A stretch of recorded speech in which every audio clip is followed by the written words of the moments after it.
Hello भाई लोग, welcome to my channel team challengers. आज की वीडियो का टॉपिक है how to study NCERT and is NCERT enough for board examination. कई बार स्टूडेंट्स अपनी तरफ से बेस्ट देते हैं लेकिन उसके बाद भी एक्सपेक्टेड रिजल्ट नहीं ला पाते। ऐसे में दो ही रीजंस होते हैं इसके पीछे। एक है कि वो गलत बुक से पढ़ते हैं और दूसरा है कि वो बहुत सारी बुक से पढ़ लेते हैं।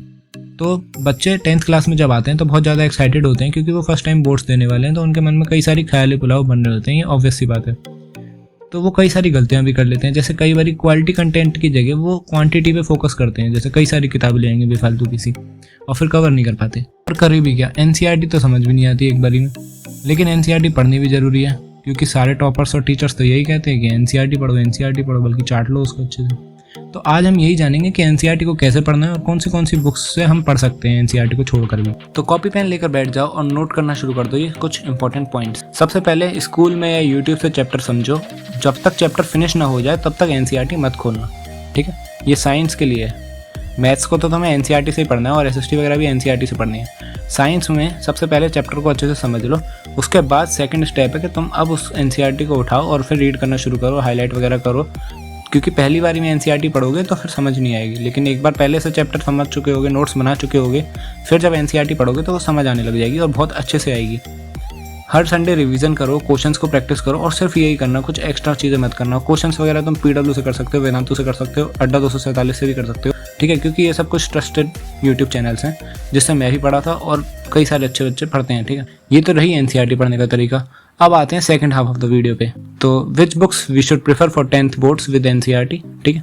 एनसीईआरटी तो पढ़नी है, अब उसके साथ हमें 10th में और कौन सी बुक्स हम यूज़ कर सकते हैं उसके बारे में बताता हूँ। मैथ्स में तुम एनसीईआरटी एग्जाम्पलर पढ़ लेना या आर.एस. अग्रवाल पढ़ लेना, ठीक है। इनमें से एक जरूर करके जाना क्योंकि बहुत इंपॉर्टेंट किताबें हैं दोनों मत करना, ठीक है। बहुत ज़्यादा टाइम है तभी दोनों करना, इनमें से एक तो मस्ट है। लेकिन साइंस के लिए कोई एक्स्ट्रा बुक की नीड नहीं है, सिर्फ आपको यूट्यूब से, स्कूल से या जहाँ से भी पढ़ रहे हो, कोचिंग वगैरह से, वहाँ से अच्छे से पढ़ना है।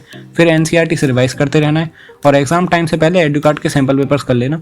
वो टेलीग्राम पे फ्री पे भी मिल जाते हैं, नहीं तो अगर तुम खरीद के ले आओगे तो भी मिल जाएगा। वैसे मैं पीडीएफ एंड टाइम पे डाल दूंगा, ठीक। एसएसटी के लिए भी कोई एक्स्ट्रा बुक की नीड नहीं है, एनसीईआरटी इज इनफ। बट हाँ, एग्जाम टाइम से पहले इसमें भी सैम्पल पेपर्स वगैरह लगा लेना। और मास्टरमाइंड की चैप्टर वाइज वाली क्वेश्चन की एक बुक आती है जिसमें चैप्टर वाइज क्वेश्चन हैं और बहुत अच्छे हैं, वो भी तुम ले सकते हो, ठीक है। इससे ज़्यादा किसी भी बुक पर फोकस मत करना। इंग्लिश हिंदी तो तुम्हें पढ़नी नहीं है, ठीक है, मतलब पढ़नी है लेकिन एनसीईआरटी से पढ़नी है। तो आर.डी. शर्मा लेकर के कोई भी गलती मत करना। हाँ, पहले मैं बता दूँ ये चीज़, कई बच्चे बहुत ज़्यादा ओवर स्मार्ट बनने लग जाते हैं और 10th के लिए आर.डी. शर्मा ले आते हैं। 10th में आर.डी. शर्मा का कोई यूज़ नहीं है क्योंकि तुम खुद सोचो 2000 पन्ने और तुम 200 दिन पढ़ोगे तो एक दिन में 20 पन्ने तो नहीं कवर कर पाओगे, ठीक है। और मेरे ख्याल से शायद ही कोई टॉपर होगा जो आर.डी. शर्मा सजेस्ट करेगा या उसने खुद करी होगी 10th क्लास में। वो सिर्फ एक कॉम्पिटिटिव एग्जाम्स के लिए बनी हुई है। तो अगर तुम्हें कोई 10th के बाद बहुत बड़ा कोई कॉम्पिटिटिव एग्जाम देना है तो तुम उसको पढ़ सकते हो, और वो भी 10th के बोर्ड्स के बाद जो 2-3 महीने होते हैं ना, उसमें जैसे तैसे कवर करना इंपॉर्टेंट क्वेश्चंस को। वरना आर.डी. 10th के बोर्ड्स के लिए बिल्कुल यूज़ की नहीं है, ठीक है। आर.एस. अग्रवाल बहुत सही है और उसी के लेवल की एनसीईआरटी एग्जाम्पलर है, इनमें से कोई एक कर सकता है। और इसी तरह की वीडियोस देखने के लिए सब्सक्राइब कर दो और अपनी तरफ से भी कुछ एक्स्ट्रा टिप या समस्या जो भी तुम्हारी है ना, वो सब कमेंट में लिख देना, मैं बताता रहूँगा, ठीक है। और हाँ, ये वीडियो चाहे तो दोबारा देख लो, इसमें पॉइंट्स अच्छे से लिख लेना। आर.डी. को यूज़ मत करना यार, और मैथ्स के लिए एग्जाम्पलर ले लो तो अच्छी बात है, ठीक है। आर.एस. ले लिए तो आर.एस. भी ठीक है। तो ठीक है, bye challengers and be motivated.